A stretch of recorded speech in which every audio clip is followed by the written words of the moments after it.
Mazina yanjye ni Pastor Placide. Ndashimira Imana ko yongeye kunyemera ko tuganira ijambo ry'Imana muri amasaha y'umugoroba bw'Imana tugiriye neza.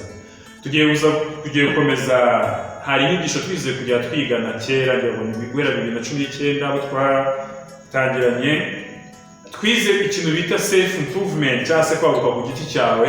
Yari vision cyangwa se Imana yari yampaye yo kuganiriza abantu badafite abantu babarera mu buryo bw'umwuka, cyangwa se abantu badafite abantu babitaho mu buryo bw'umwuka, cyangwa se abantu bafite ababitaho badashoboye kwita ku bantu. Hari gishobora kwigishwa n'utarigishijwe, hari gishobora kuyoborwa n'umuntu nawe utarigeze ayoborwa, cyangwa se agakunda ubuyobozi atari umuyobozi. Imana yacu ntihabwa icyubahiro. Agashaka kwitirirwa ko ari umuyobozi bitewe n'uko akunda ubuyobozi. Imana yacu ntihabwa icyubahiro. Ahangaha ndavuga ushobora kuba kuyobora muri korali, ushobora kuba kuyobora mu bintu bitandukanye bitewe n'umurimo w'Imana. Nibyo ndi kuvuga. Rero tugiye kuganira ku kintu bita self improvement. Ndaza kuza kubinyuramo, cyangwa se kwaguka ku giti cyawe, kugira ahantu uva cyangwa ugera aho ugera nta muntu ubigufashijemo. Impamvu ya mbere twavuze ko ingingo ya mbere umuntu akoresha no kubanza kwimenya ku giti cyawe, bo twagiye tubivugana, ukamenya uwo uriwe, ukamenya uko ugenda, ukamenya icyo ushoboye, ukamenya ibyo udashoboye, ukareka kwigira undi muntu. Yesu ntabwo icyubahiro. Ikintu cya mbere kigiye kwica abantu bitwa abantu b'Imana muri iyi minsi ni ukwigira undi muntu no gushaka ku wundi muntu. Uyu munsi wa none dufite abakozi b'Imana bazwi bakomeye, bafite ukuntu bakora ibintu byabo, cyangwa se abandi bantu b'abahanga mu bintu byabo. Ngewe Pastor Placide nkumva ndashaka kuba nka wenda, reka ntange urugero ku muntu uzi kuri hano wenda mu Rwanda kandi ukomeye nka Apotre Paul Gitwaza. Nkumva nshaka kuba Apotre Paul Gitwaza. Kandi Apotre Paul Gitwaza turamufite, Imana yamushyize ku isi agakora ibyo agomba gukora, kandi arahari, kandi nyine turamufite, kandi ibyo akora bye abikora neza mu buryo bwiwe. Uwo isi idafite, itaramenya cyangwa se itarabona, ni ngewe kuko ntarakora ibyo ngomba gukora. Kandi ikindi, abantu bakifuza kuba nk'umuntu wakoze ibintu bikomeye cyane byamenyekanye, bakibwira ko ibyo ngibyo ari iby'Imana yemera. Imana yemera umuntu ukora ikintu mu gihe cyiwe, akagikora ku kigero cyiwe. Yesu nashimwe. Imana ishaka umuntu ukora ikintu mu gihe cyiwe, akagikora ku kigero cyiwe, mu buryo bwiwe, mu bushobozi bwiwe, akirinda icyaha gusa. Imana yacu ntihabwa icyubahiro. Kwikuramo ikintu bita icyaha, wahise ugakorera Imana uko ushoboye mu buryo bwawe, kandi uburyo Imana yaguhaye kuyikoreramo buri side, muri wowe indani. Bwana asifiwe. Rero ibyo twabivuzeho, tuvuga ko nashatse ko tubigarukaho cyane, kuko inyigisho ndashaka kubisubiramo cyane muri iyi minsi, ko kwaguka ku giti cyawe ni wowe ubwawe ubanza kwimenya. Bwa mbere ukamenya intege nke zawe, kuko nta wundi muntu ukurusha kumenya uwo uriwe, ni wowe n'Imana muyizi. Ibintu ukora rwihishwa, imibereho yawe rwihishwa, imigambi yawe rwihishwa. Bakwita umuntu ukomeye ariko uzi ko, mbese reka nkoresha ijambo, bakwita umugabo ukomeye ariko muri wowe uzi ko ahagaze mu akana gato k'imyaka 5. Bakwita umuntu uciriritse ariko muri wowe uzi neza yuko hahagazemo umuntu w'umugabo w'ibigango. Imana yacu yabicyubahiro. Ukurizi, urisobanukiwe. Icyo Satani akora, aguca intege akakubwira ngo wowe ntacyo ushoboye, ukabyemera. Ariko iyo wikabakabye neza ukitekereza, imbaraga zawe urazumva kandi ziri muri wowe, kandi izo mbaraga ni iz'Imana ishaka ko ukoresha. Ntuzakoresha imbaraga ntirano. Ukoresha imbaraga ntirano ukora bike. Bwana asifiwe. Ibintu bike ni ibihe rero? Ni igihe cyose ukoreye mu birenge by'undi muntu. Ushobora kwiga uburyo umuntu akoramo ibintu, mu buryo bw'umuvuduko akoresha, mu buryo bwa tekinike akoresha, ariko ntabwo ugomba kwiga uburyo kubikora nawe ngo ube we. Yesu ntabwo icyubahiro. Iki kintu rero ndagira ngo nikubwire inshuti yanjye, kuko umuhamagaro Imana iduhamagara, umuhamagaro Imana yagushyizemo urakenewe muri iyi si. Hari umuntu udashobora kumva ijambo ry'Imana mu gihe ataryumvanye wowe. Hari umuntu udashobora kumva inkomezi mu gihe atazikuye kuri wowe. Hari umuntu udashobora kubona, reka tujye no mu buzima busanzwe. Hari umuntu uvuga ati ngiye ibiryo biryoshye iyo byatetswe na runaka, kandi hari abatetsi beza banitwa ko bakurenze, nubwo nta muntu ukurenze ubaho, ahubwo buri wese aba umuhanga mu by'Imana yamuhaye kuba byo. Tutangira iyi nyigisho, Imana yari yamuhaye icyitegererezo ku muntu bita Dawidi. Dawidi yari umugabo utarigeze atozwa. Njya nkunda kubikoresha no kubivuga, nusoma Bibiliya uzabibona. Utarigeze atozwa ariko yabaye umunyarugamba ukomeye.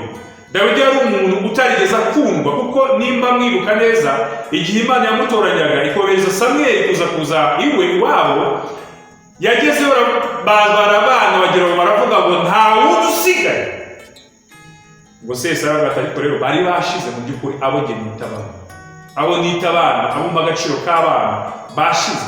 Ariko harimo akandi kana kari ahantu gutya mu ntama, ariko mbona nta kintu kizima cyakavamo, niko ngenda mbibona. Hanyuma umukozi baravuga ako ngako ubona nawe nta mumaro, si ko Uwiteka bibona. Uwiteka abona ari akana gafite umumaro kandi ukomeye. Imana yacu ntihabwe icyubahiro. Uyu mugabo Dawidi baramuzanye bamusukaho amavuta yo kwimika, asubira mu ntama, s'il vous plaît. Ntabwo yahise agenda akavuga ngo nimumpe ubwami bwanjye, nimumpe intebe yanjye, nimumpe icyubahiro cyanjye. Yasubiye mu ntama ajya kuragira intama. Ariko Abadawidi itandukanye na Dawidi yamenye ngo iyidubu ryazaga, ngo yarayifataga akayishwanyaguza kubera yuko yari anointed, yari afite amavuta y'Imana. Umve neza, abantu benshi barakubwira ngo njyewe I am anointed, cyangwa se mufite amavuta, ngo ntabwo wanyurije. Umuntu uri anointed ni umuntu uzi kurwanya amadu, arwanirira intama. Ntarwanya intama, arwanirira intama. Ntarwanya abo bafatanyije umurimo, arwanya abarwanya umurimo w'Imana. Bwana asifiwe. Hano rero ntabwo ndi buze kubisoma cyane umunsi wa none, muraza kubyisomera. Imana yacu ntihabwe icyubahiro.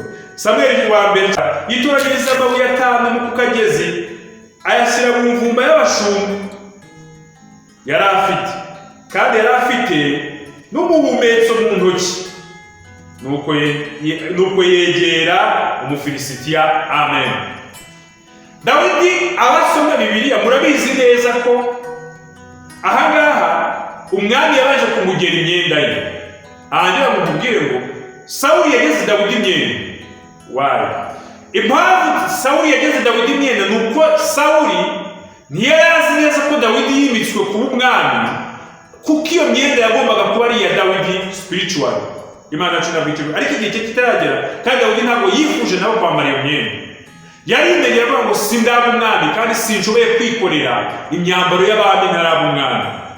Asingira inkoni ye ngajya ku kagezi, atoragura amabuye 5, aragenda ashyira mu mvumba y'abashumba.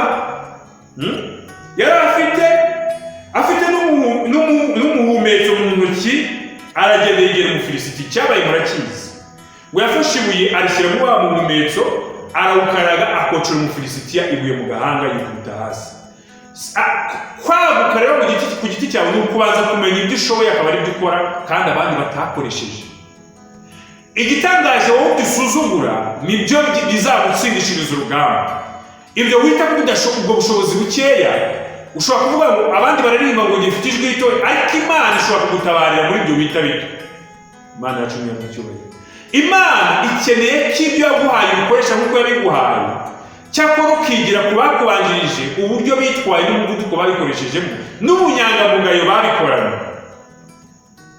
Ntabwo Imana ishaka kuhinduka runaka, ariko ishaka ko wigira kuri kanaka uburyo yitwaye.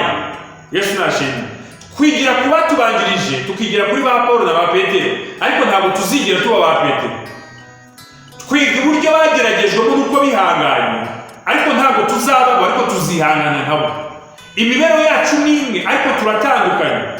Imikorere yacu ni imwe, ariko misiyo si zimwe. Nubwo dukorera ari umwe. Paulo yari yarahamagariwe kuba umwigisha w'abanyamahanga, Petero akaba umwigisha w'Abisirayeli. Yesu nashimye. Bakoreye umwami umwe, ariko ntibakoze bimwe. Kugeza ubwo hari naho byageze, Paulo araza asanga Petero, ngo Petero ashaka kwiyufura abanyamahanga, agatagaragaza ko aganira nabo cyangwa asangira nabo, kuko mu Bisirayeli ntabwo byari byemewe. Ngo hanyuma Paulo aramuhugura. Yesu nashimye. Ibaze ko uwamutanze, uwabonye Kristo akabana nawe, akagendana nawe, ahubwo we n'umuntu wumvishe Kristo amubwira mu ijwi gusa. Ubu rero dufite ikibazo cy'uko abantu badashaka guhugurwa. Umuntu akubwira ati gendere ko ndahanura, nta kintu waza umbwira. Yesu nashimye.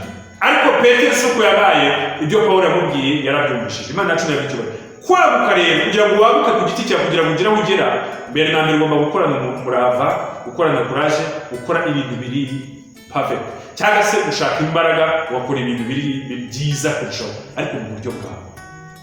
Kuko nutabikora nkawe uzasanga warabaye umushyushye rugamba w'abantu muri iyi si, warahombeye Imana.